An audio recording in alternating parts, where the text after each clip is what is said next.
I never like leaving London, yet once I'm away, I do appreciate it. Your advice was, as always, sound, wasn't it? It's essential to break the pattern of one's routine, get away and refresh oneself, particularly for a man who works as intensely as you do. The trouble is, Holmes, that you're too successful, far too well known. Perhaps. I try to remain in the background as much as possible. Oh, no one's likely to know you down here in Long Oakley. Well, here's to a pleasant stay.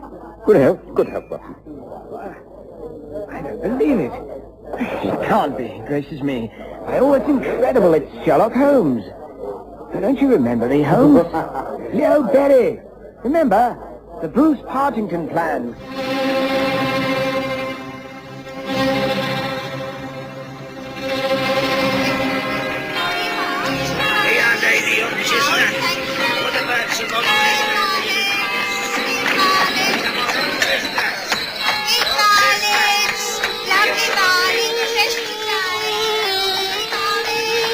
We present the stories of Sherlock Holmes.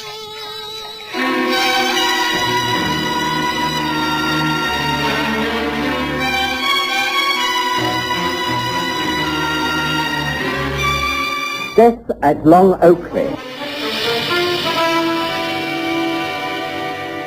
I'm afraid I spoke the truth when I said that throughout the length and breadth of Great Britain, Sherlock Holmes had become a household name.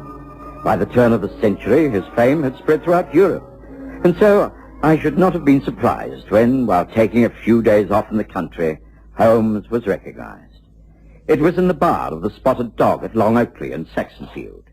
We'd only just arrived at the inn and had been comfortably accommodated in downstairs rooms with a private sitting room. But, as always, we found the warmth and companionship of the bar far more agreeable. And after all, that was where the local folk gathered. But of course I remember you, Berry.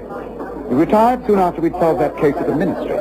It's good to see you again. You're now content to be the local squire, is that so? Yes, I suppose that's what it amounts to. Ah, Dr. Watson. How do you do? Hello, Berry. Nice meeting you again. What are you doing down here? Not in the course of duty, I hope. No, just a few days out of town. Watson, as a doctor, says it's very essential. We're here until Monday, that's all. Oh, well, then I insist you come to lunch tomorrow. There's a carriage sent for you. I live up at Berry Lodge, just a few miles across the valley. Live there alone now. Just my nephew Roger and a manservant. But it's comfortable enough. Will 12 noon suit you all right? No, we have no plans. What do you say, Watson? That sounds most agreeable. I don't know this district, but the countryside appears quite lovely. Oh, it is. I'll be able to show you about. Please don't think me rude, but I have a special appointment with one of my tenants. Oh, usual troubles with rents and leases. I have to leave you. But I shall look forward to tomorrow. The carriage will arrive at 12. Thank you. We shall look forward to it also. Goodbye for now, then. Until tomorrow. Night. Good night, Berry. So even down here I have reminders of the past. Well, shall we have another drink before supper, Watson? The inn was most comfortable, and the service excellent. After a good night's rest, Holmes and I spent the morning walking the village and surrounding lanes.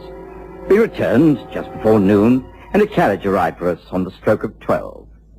The drive along the valley was extremely pleasant, and Berry Lodge looked small but picturesque, hidden amongst tall elm trees. Our driver, who it seems was the local gardener, dropped us at the porch. Stand by, Jack.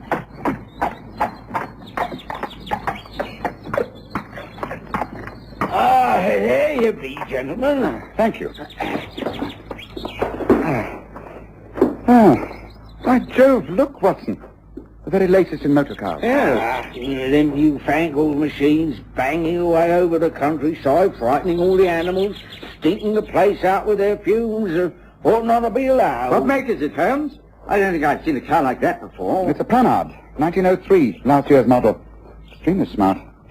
Now, this is the transport of the future, Watson. Who owns this machine? It can't be Leopold Berry, surely. Oh, no, it belongs to young Mr. Roger Berry, sir. Oh, well, I don't know where youth is coming to. Up and down to London, and it is all the time. Well, sooner him than me. Come on, Bessie, old girl, come on. Day to you, gentlemen. I'll be ready to drive you back to the dog whenever you want him. Come on now, come on, Bessie, old girl. Come on now, come on.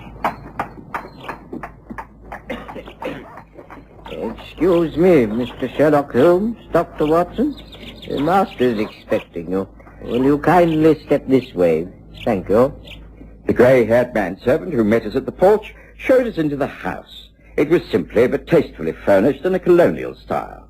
We were ushered into a small sitting room and asked to make ourselves comfortable. Holmes, unlit pipe in his mouth, gravitated towards the bookcases, and I found myself staring out across the well-kept lawns. But not for long, because we could not help overhearing a conversation coming from beyond the folding doors of an adjacent room. I'm sorry, it's quite out of the question, Roger. But why, Uncle? I've been honest with you. I told you that I'm in love with her. I want to marry her. It's impossible. I forbid it. It's quite absurd. I've no desire to discuss the matter further. I am over 21. I can do as I please. And you won't even meet Claire.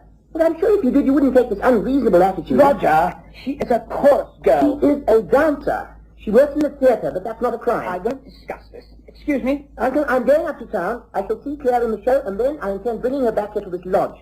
I have the right to ask my friends down. I've done it before. I'm asking Claire to come here, and you will have to meet her. And if I forbid it? I shall still invite her. You're too much of a gentleman to ignore her. Oh, please, Uncle, meet her, talk to her. Well, see for yourself what a wonderful, lovely girl she is. Don't refuse me this, please. Roger, I have far too many other important things on my mind at the moment. I cannot agree to this. Now, excuse me, I'm expecting guests. I cannot agree to anything you may say. Excuse me. Uncle, you can't leave things like this. Ah, you're already here. Sorry to have kept you waiting. Oh, meet my nephew, Roger. Roger, this is Mr. Sherlock Holmes and his colleague, Dr. Watson. How do you do? How do you do? How do you do? Look, I'm sorry not to stay and talk, but I have to go up to town. In the Panhard, just waiting outside. It's a fine model. Thank you. I enjoy driving it. I hope to see you again sometime, Mr. Holmes and Dr. Watson. Goodbye, Uncle. I shall return from town about midnight. Excuse me. Well, now, come, let me show you around my humble abode, and then a drink before lunch. Would you care to see the garden first? It was a pleasant visit, and in the late afternoon, the old gardener was called upon to drive us back to the inn. If Holmes had any inkling of the trouble to come, he didn't express it. We spent the rest of the day quietly. I retired to my room quite early, leaving Holmes reading and smoking his pipe in our sitting room. It was about 1 o'clock the next morning when I was roughly awakened. Watson. Watson, wake up. Wake up. Come on, wake up. You must dress quickly. Watson. What on earth? What is it, Holmes? What's the matter? A message from the lodge. The carriage is here again. We have to go up there straight away. It's Leopold Berry. He's dead.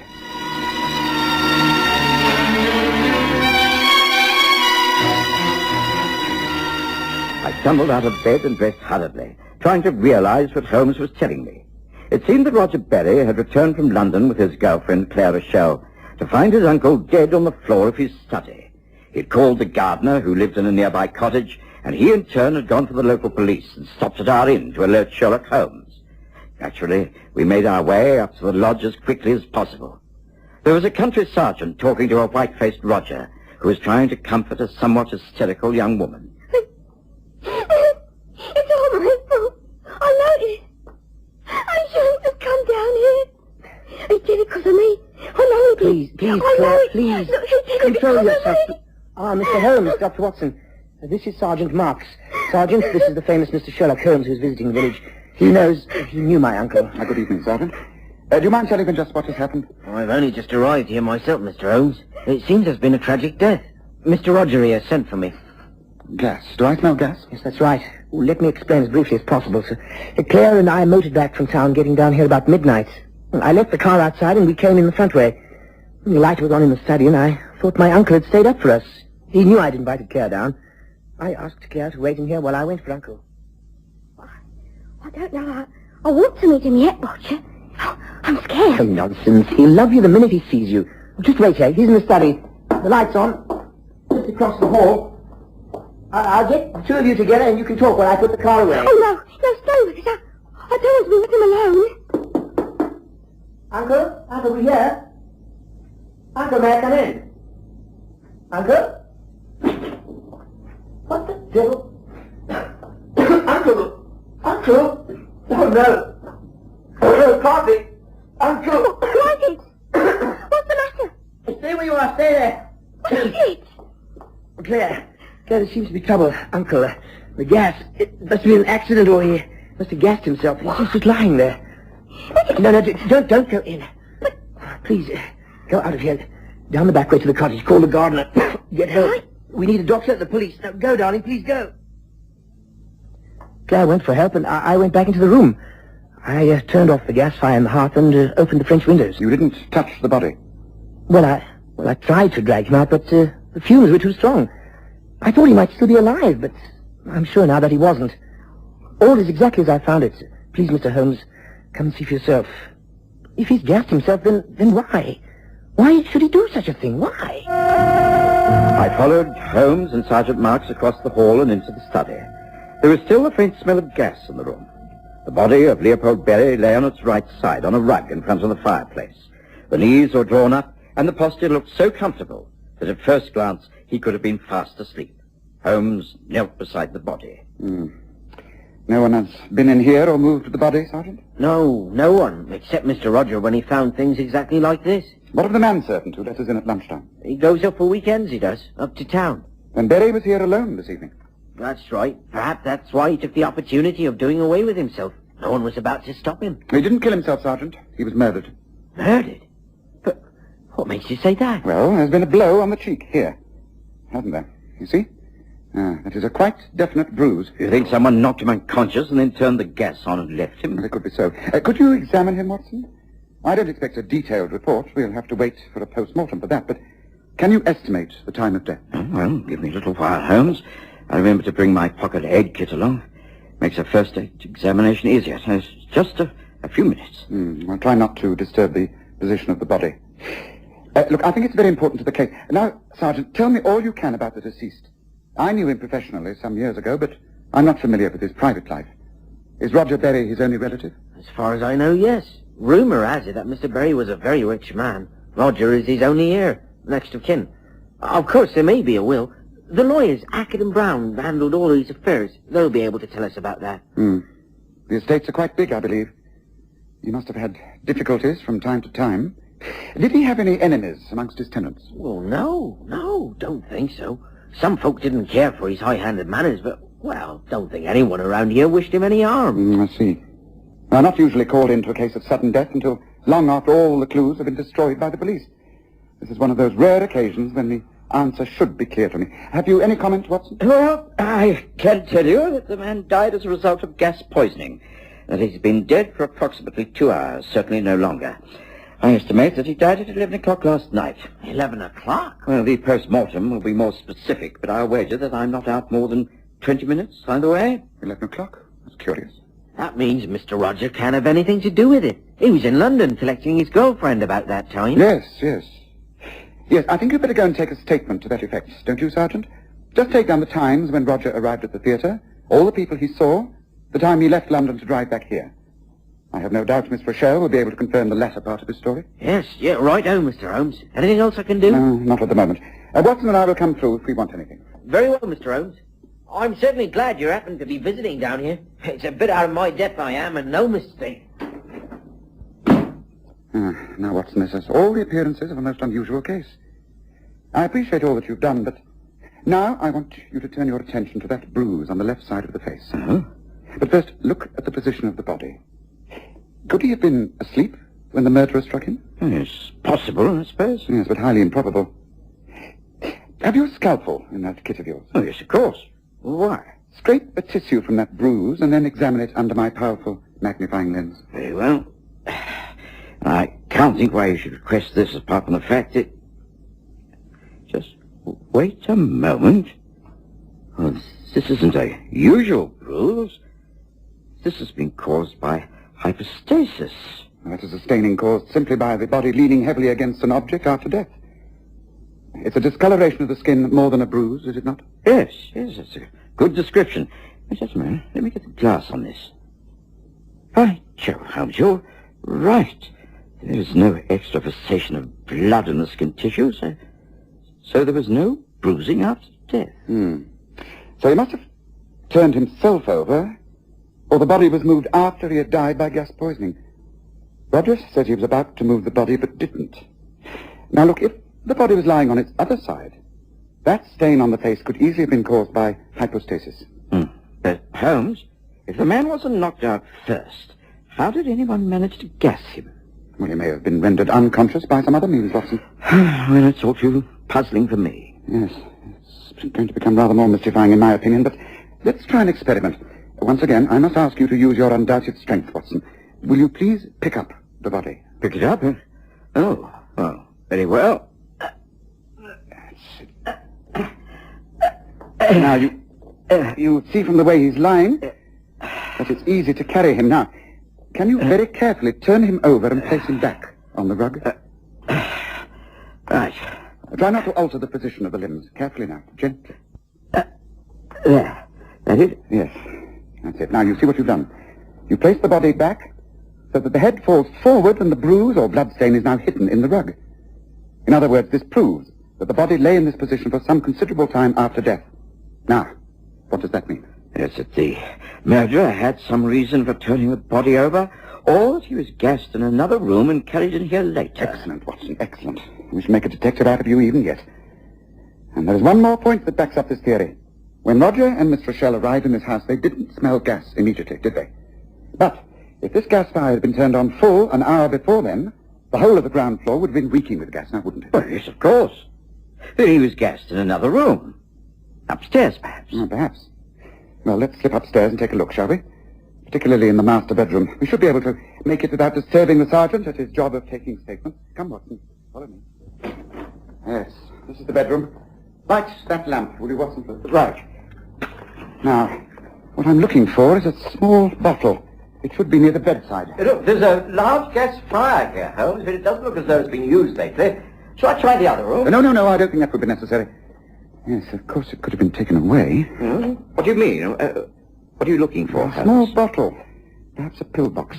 Well, what do you expect it to contain? I'm not sure, but well, if Berry wasn't knocked out, then... Yes, what have we here? The very thing. Sleeping tablets. And the box is empty. Yes, the label reads, 1 tablet to be taken at night as directed. Yes, it's slowly fitting together. And now, Watson, we must go downstairs and examine the outside of the house as silently as possible. Bring the lamp with you. Make no sound. We must slip out of the front door and round the side path. Quietly. This way, Watson. But surely you aren't thinking of a burglar, Holmes? Well, there's no evidence at all to show that the house has been broken into. No, I don't think it was. Look, there's the car. Roger Berry's handsome new Panhard standing there just in front of the studio windows. Now, come along. I'm always interested in the latest cars, and this model more than any. Good. Now, I shall have to make a detailed examination. Now, note, Watson, that this model has a large buggy seat at the back. It can be opened and used as an extra seat, or to store luggage in. Now, let's try, shall we? Yes, you see? It's large, quite comfortable. Of course, one is forced to look at the hood of the car all the time, but it is an extra seat. Here's what have we here? A large woolen travelling rug. That's interesting. Yes, and on the floor under the rug. Place the lamp down on the ground, will you please, Watson? I'll close this first. There you are. Well, I'm blessed if I know what this has got to do with the man gassed inside the house. Now, I've told you many times, Watson, that when all other possibilities have been ruled out, the remaining facts, however strange they must seem, point to the truth. Now, let's see. Under the car. Yes. Holmes examined the car top, bottom, and inside out. He worked thoroughly and swiftly, and eventually stood up, straightened his hat, dusted his hands, and filled for his pipe. Yes, I think we can go inside now, Watson. I've just solved a most ingenious murder.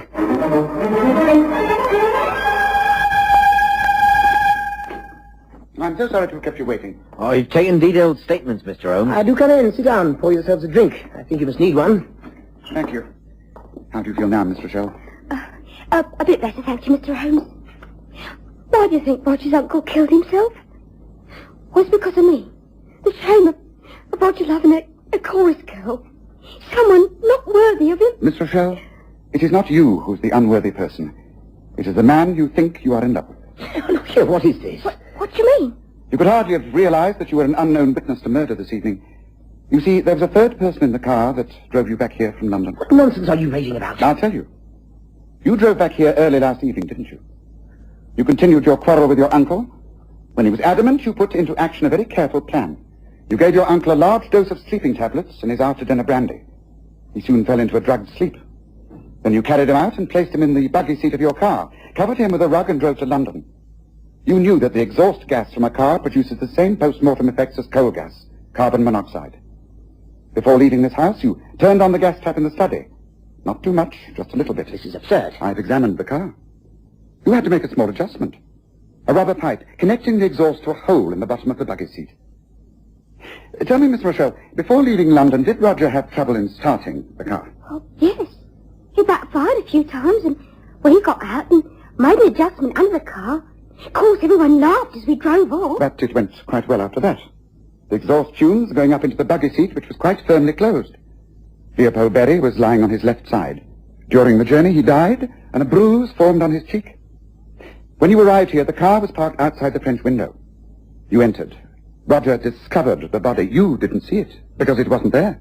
After you'd gone to get help from the gardener, Roger slipped out of the windows, gathered the body up from the buggy seat and carried it in, placing it down on the rug, but on its right side, not the left. That's a lie. It's a filthy lie. You'll never prove it in court. Never. Never. I will fight it in court. You can never prove this. Of course, I can prove it quite easily, Watson. Roger Berry killed his uncle because he wanted the money. He will break down and confess. Evidence will be given after the post-mortem that tiny deposits of oil will be found in the lungs, proving that it was exhaust gas that killed Leopold Berry and not coal gas. The most ingenious plan of murder. Very clever. Just a little too clever, don't you think?